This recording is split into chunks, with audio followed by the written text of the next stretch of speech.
In this video, I wanted to look in a bit more detail at one of our brand new titles, and that's Climate Change and Agriculture, which is edited by Dr. Delphine Dering, who's Climate Policy Analyst at the Climate Institute of Berlin and guest researcher at the Integrative Research Institute on Transformations of Human Environmental Systems at the Humboldt University of Berlin in Germany.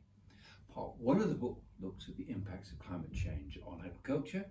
Part 2 looks at the contribution of agriculture to climate change, while Part 3 looks at adaptation and mitigation strategies. Well, to give you a flavour of what's in the book, I picked out a couple of chapters.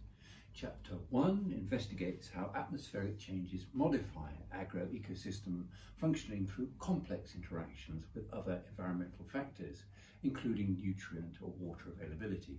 The chapter reviews current research on the impact of elevated CO2 concentrations, high temperatures and high ozone concentrations on crop growth and yield. The second chapter I want to pick out is chapter 4, which explores livestock's contribution to climate change. It looks at the contribution of livestock methane emissions to changing atmospheric methane concentrations over the last few decades. The chapter discusses the production of livestock methane, the global methane cycle, and ways of quantifying enteric fermentation and emissions from manure. I'll conclude, if I may, by quoting two leading experts in this area. First is Professor Mark Howden, as Director of the Climate Change Institute at the Australian National University and Vice Chair of the IPCC Working Group 2.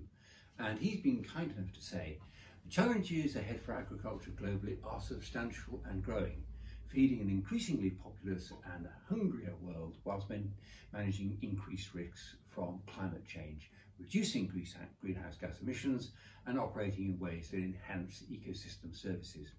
The highly experienced editor and authors of this book bring together a comprehensive coverage of these issues and their potential resolution. The second expert I wanted to quote is Andy Challoner, Professor of Climate Impacts in the University of Leeds, UK, and lead author in the UK Climate Change Risk Assessment of 2017-2022, and also lead author for the Food Production Systems and Food Security chapter in the IPCC's 5th Assessment Report.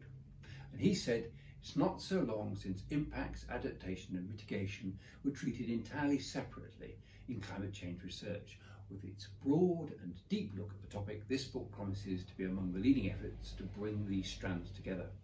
Well, I think we can truly say that the climate is right for this book, and we hope we'll add it to your collection.